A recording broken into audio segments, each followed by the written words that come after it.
I'm actually apologizing for kind of not being prepared. Using the notation. No, man, there's nothing wrong with it. Well, nothing wrong I'd like to mention in my spelling. Alright, so I'm just going to go kind of through the three, the three kind of methods I went through for detecting combat from the start of this development.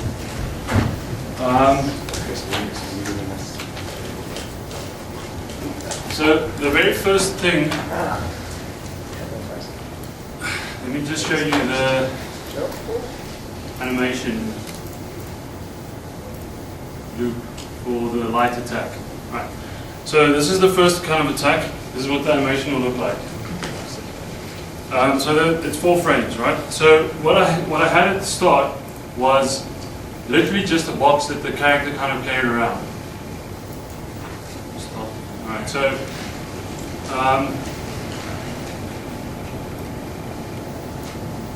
bear with me, please. Right. So what I would do is in Unity, I would have a collider that kind of was always there. And whenever an enemy was in that collider and you press the attack button, it will hit everything in the collider. It worked in the sense that you never hit something that was not in the collider, but that doesn't really feel good because it doesn't match the movement at all of the actual motion of the sword when the character attacks. So that was scrapped fairly quickly. The second method I moved on to was kind of having the character, or not character, it's me manually kind of drawing a collider there, and then drawing a collider there, and then drawing a collider there, which meant that whenever an attack changed, the animation of an attack changed, I had to recode a lot of stuff, which also sucked for me. So I decided that I've done enough work, I'm going to have the artist do the work for me. And I kind of, not invented, I mean it's not that hard to kind of think of the concept, but it took me a while to actually implement. Where I would mark dots, I would create a mask like that, which, I don't know, can you see the 8 dots? Yeah. I would create a mask that was actually on the area you want to hit. Like so. Depending on how many dots, it gets more and more computationally heavy, but also more accurate. And what I would do in Unity is I would, as the game starts and the attacks load, I have these masks in a folder, and it will load all the dots into a list, and every time you attack for each frame, it will just go through the list and check the dots on the specific pixel coordinate. And if there's a corresponding green dot, which is the character, the enemy masks, it'll just register a hit. That's basically it. Yes? Wait, I want to do something. I'll do this.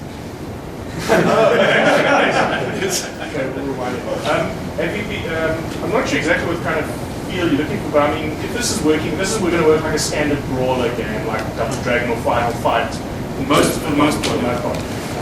The thing is, I'm just wondering whether you really need that type of accuracy in the condition, because I mean, you're only going to really be impacting on certain frame numbers when it's actually out, and I think it can be quite general. The truth is that we don't need that accuracy specifically, but that I'm kind of done detecting combat if we do it that way. Otherwise, each attack I have to kind of code the new attack and make sure that it works for the conditions and stuff like that. Now, the artist, all he does is kind of gives me the mask, and I just put it in a folder in the game. But how does it feel at the moment? What's actually giving you the most? What's actually giving you the issues at this stage? It's not the feel; it's the actual code. It's actually keeping track of whether an enemy is hit or not. Okay. I mean, this kind of solves that. I don't have to track the liners. I don't have to track. I don't have to keep track of anything in terms of I have to have the physical object. All I do is every time in terms of code, when you press attack, it'll go through the attack frames for that attack. And each frame it'll check the list. The attack is essentially a list of coordinates. And it'll check every coordinate with respect to the character, if there is another coordinate that is a green dot marked for enemy. Surely you should only have just the final frame of the attack marked down. You don't really need it when he's busy swinging up. It depends on when you want him to hit. So I just marked it for that, but you can have it just the one frame. There are frames that don't have any coordinates marked. Yes. Yeah, no, pretty much that. You only need one frame to hit. Well, it depends. We have some attacks that kind of come over hit. Yeah, So unless you try to catch everything. yes, with some of the attacks we do, because it's a brawler. It's not. It's kind of that's a brawler style of it. You don't necessarily need it, but trust me, it's really cool if you do, because she has this weird, like, big motion swing, and it's just so gratifying to hit people all the way through. Yeah. Behind you. It's supposed to be a 360 hit. Yeah. But yeah, it's true. It depends on the attack. But what's cool is, like, the designer is also the artist is also the designer, so you can decide which attacks you can wear. I just put them in again. Do you draw a ray between each point? How does it work for a collision? Say again. Sorry. Sorry, how does it actually detect the enemy? Do you draw a ray between each point? No. What actually happens is I use the actual pixel coordinates. So I have a camera that's set up in Unity, which has a specific. I don't show anything on the camera. I just use the actual pixels to map it to the picture, because I know the entire picture is 680 by 680. So I only kind of impose the two pictures on each other, and if there's something in that thing. Someone who is first. Yeah. I'm going to throw a bit of a curve. It's okay. Why didn't you consider just using polygons? What do You mean draw a by that? polygon mask over the sword. You draw a polygon mask over each strike where the guys. So a strike and a hit, you just compare them in space to see if they collide. It's really fast. Probably because I don't know what you're talking about. Okay, so a polygon mask is a nation. So you would build a little editor that brings up the image, and you literally draw across the sword a series of dots which draw a line around. And then from that segment, you can very easily, there's lots of very easy code to find that will determine if two polygons intersect. It's fast. Okay, can you maybe send me stuff about that? Because this is the third iteration, it's not But you know, if it's necessarily working, finished. it's working. Yeah, but that's it. But I do have some problems with it, so I'm looking into new stuff anyway. The thing with the polygons as well is you've got no interpolation here between frame Yes. 3 and 4. The Like- sword moves quite far. It's very probable there might be a leg right there that looks like they should have hit. Yes, that's true, but kind of the time between frames won't be a problem for that. Okay. Because the in-between frames that you see that kind of create the particle effects, we actually mark them as well. Not the particle effects, but like the frame with the swish on. You But can the thing is, you just said you've got a performance issue with too many dots. not necessarily an issue. Just it does. I have to tweak it a bit to. I had to tweak it a bit to get I it. promise you the code for 2 But- polygon intersection is But can I ask you ridiculously fast. to send me stuff? Because I've been trying to figure out how to do this, and it's just that's like this is the first kind of proper solution I found that doesn't create too much work for me. The intersection code I'm going to send you actually I found from original Sierra games. From some stuff from them years ago. Sierra borders some lands. Zed, I want to ask about the dots. Are you actually drawing these on? Because I noticed the picture was black and white, and I was wondering if you made it black and white specifically so that you could use the other color channels to hide the sort of metadata. It's literally red but transparent. In the code I'm literally looking for the color red in terms of defining whether that coordinate is an attack coordinate Oh, or not. so they're visible in the game. No. It's red but I build transparent. from them. I don't actually use the image in the Two game. sprites per Red thing. one hit mask and one real Yes. image. Yes. Yeah, and another just an idea I had. I thought it would be cool if you wanted to unload work onto the artist. I know I know Unity does have like the little built-in animation system. So what if you just had one where you could play the animation over and over again, and you could have them just spawn a rectangle, right? And you could just have them animate that using the built-in thing. And then every time you trigger an animation, you just spawn a prefab of that thing animating specifically at that pin's position. There's two problems. The first is that we started in 3, so we didn't have that system. We started development in 3. That wasn't really an option. Unity 3. Oh, it's always been that. It's been, that animation thing's been there for a long time. Well, I'm just talking about Mecha. Or what No, not mechanism. Like, you can put in a rectangle, and then they just define points. So here, here, here, and here, and it travels across time. Then the problem was I didn't know about that. But the second thing is you have to define the points. So if the artist decides to change the animation, he has to like redefine that. Well, but it's something trivial to do. Like once you change it, you just go back there, switch it to that frame, like move there, because the whole thing is done with a graph. It's really easy to just drag points down. The only thing is like using Unity's animation thing is like a production module. It's like I've had so many problems with that before. Like I wouldn't use it for except for like the most simplest things. So that's like making sure that the animation is present to the right object and like you said, changing the animations based on the images and stuff like that. The thing is that it's creating a mask like that is actually part of the design, the artist's workflow. Because he literally goes Control-N in Photoshop. He doesn't need to kind of know how Unity works at all. I'm just thinking about these tasks. I'm not saying it's impossible. The camera's rendered. Are you taking the camera's like rendered? Or if I'm playing the game at a really high resolution, will it go through that entire rendered frame to look for the dots? It'll depending on how we use it, but usually it goes to the first one it finds, it stops. That's a hit. Worst case, it doesn't find one and it has to go through the entire frame.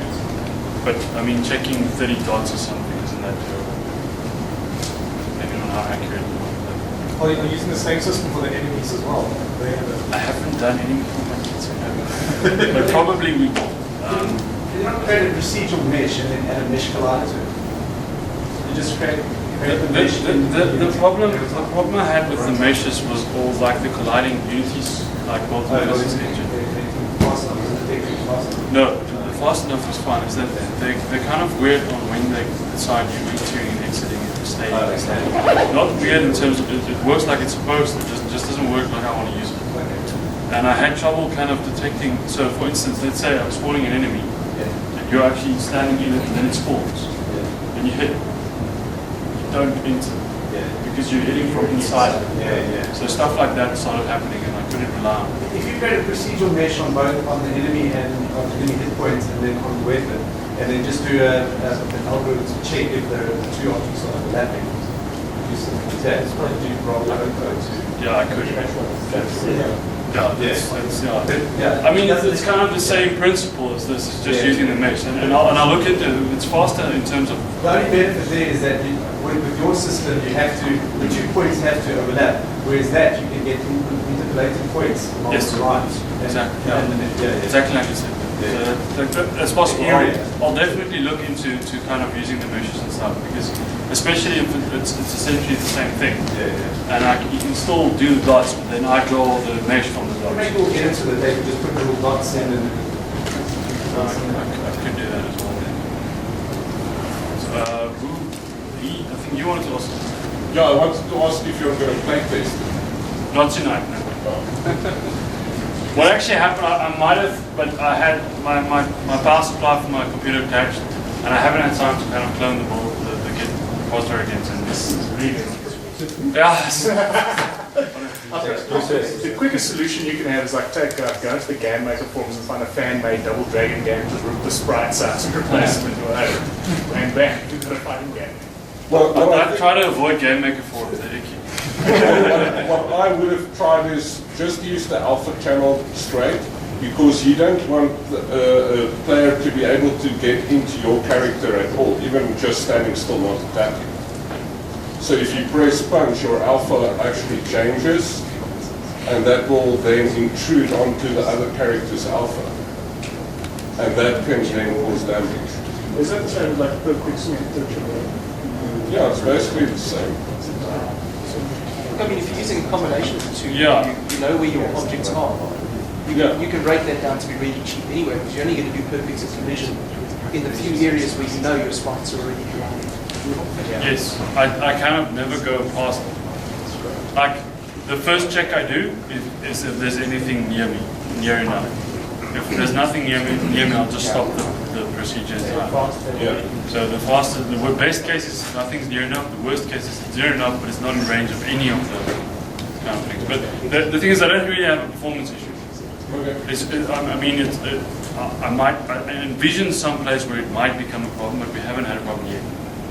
But I'll definitely still check out the meshes because it's the same principle, but just like if it's more reliable or something, I'll experiment and see what happens. Someone at the back keeps putting their hand up, but I can't remember.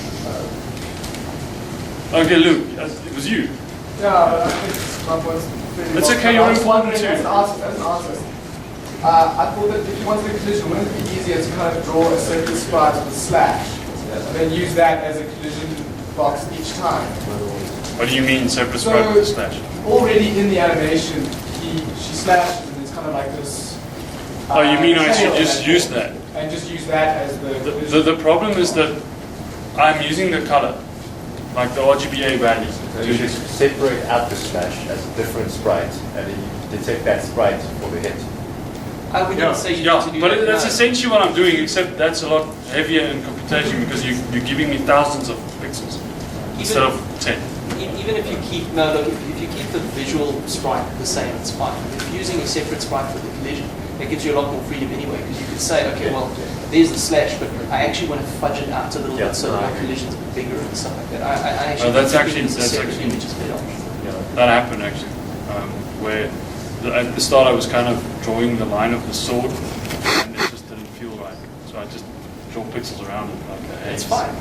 And it felt If good. it looks right and it feels right, then that's what you want. Yeah, this is a little bit on topic, but for the characters themselves, do you use character controllers, or do you usually use a rigid one? Actually, I'm doing everything kind of manually. I tried character controllers and I tried rigid body, but it's kind of not accurate enough. It's not easier necessarily, but I don't like using systems that kind of bug out sometimes and I can't do anything about it. So I'm taking the center of the character, and depending on the status in like falling or moving, I cast rays and see what I hit, and will control the character through states when that happens. Dumb question, when you were using rigid bodies and colliders and stuff, they weren't working for you. Did you make sure you were continuous collision? Yeah. Because if you're doing a high-speed collision like that, you can miss collisions per frame. Like I said, the thing wasn't the speed. Kind of, I had that problem with the previous project, and I kind of sorted those things out. The problem was stuff like, if you're standing inside a collider, you'll never get an enter message. Yeah. Or so stuff like that, and it probably once the game is running, it won't happen that often. But because it can, it's bothersome to me. I mean, because the problem is, what do you do if that does happen? If there's a space in your game where that actually will happen, you kind of redesign that section to not make that happen. Yes. Yeah, okay, but I mean, we're still so You have to early. work within the constraints of the system that you're working in, as long as it doesn't fundamentally break what you're trying to do with the game. But the thing is, because we're still so early in development, we kind of stay early in development because everyone does other things. But I still have time to kind of tweak everything. So we don't have a system yet that we can't fudge or can't change. We can fudge it later when it's not. There's too much to change. It's just like we had something very similar with the blade thing. We thought early on, okay, the physics doesn't quite work how we wanted to, so we went and implemented our own physics system. It's probably the worst decision we made through the entire project, and that's like we made some bad decisions. The fact that we had to deal with our own custom physics system for like 2 years of development instead of just sort of making do with what they had and working around it, we could have saved ourselves a ton of time. And are you not maybe sort of like now you're sitting trying to resolve a problem 3 or 4 times to get the right solution? So there's a good chance that Unity's actually solved it for you. Yeah, it's possible. I mean, I'm one guy trying to find a solution. Just saying. Yeah, it's possible. Like, email me with these things. Just Skype. You've got my Skype details. I wanted to add on to that I think for 2D games especially, avoiding the rigid body and just using raycast makes a lot more sense. For simple things like walking into a wall, you'll get that little rejection, so if you keep walking into it, you'll keep like bouncing back. Yeah. But if you just did a single raycast, you'd stop dead. And I don't think he'd have like such intense physics in his game, where he'd need like rigid bodies and rotating through pivots. So I think he could actually do the whole thing through a custom. Sure, no, I'm not saying he can't, but at the same time, because his game is going to be a lot simpler, you could sort of also Yeah, you can get over those things. It'll be system quicker. a lot more as well. So, and look, I mean, I'm not saying necessarily that doing it a custom way is necessarily bad. All I'm saying is like every time you try and reinvent the wheel, you kind of spend a lot of time working on stuff that maybe has been solved for you already, that you could actually be spending on the rest of the game. How many ways do you guys have, for example, just make this condition?